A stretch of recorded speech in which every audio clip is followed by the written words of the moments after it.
Middle east के दो बड़े देशों ईरान और इजराइल के बीच टेंशन बढ़ गई है। ईरान और उसके समर्थन वाले चरमपंथी संगठन हिजबुल्लाह ने कहा है कि वो हमास चीफ इस्माइल हानिया और हिजबुल्लाह के टॉप नेताओं की हत्या का बदला लेगा।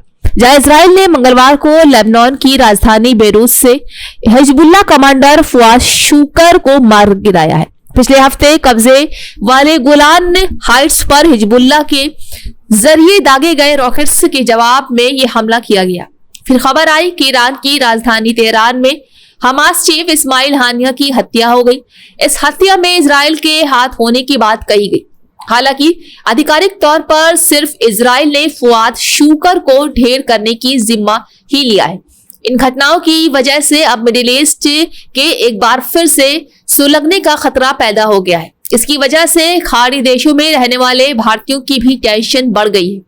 सबसे ज्यादा चिंता उन भारतीयों की है जो इजराइल और ईरान में रह रहे हैं। वहीं मिडिल ईस्ट में बढ़ रहे तनाव को देखते हुए भारत और कई अन्य देशों ने यहाँ की यात्रा के दौरान सावधानी बरतने की सलाह दी है।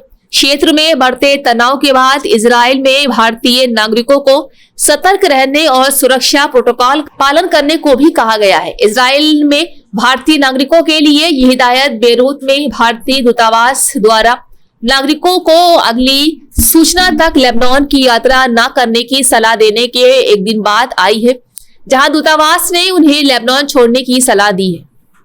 वहीं हिजबुल्लाह के करीबी सूत्रों ने कहा है कि ईरानी अधिकारियों ने बुधवार को तेहरान के तथाकथित कई गुटों वाले एक धुरी के प्रतिनिधियों के साथ मुलाकात की। इसमें शामिल सभी गुट तेहरान समर्थित हैं और ये इजराइल के लिए काफी ज्यादा नफरत करते हैं। इनमें अगले कदम को लेकर चर्चा भी की गई। तो थी आज दिन भर की अहम खबर। ताजा खबरों की अपडेट के लिए जुड़े रहिए हमारे साथ सिटीजन वाइज पर। हमारे चैनल को लाइक, शेयर और सब्सक्राइब करना ना भूलें।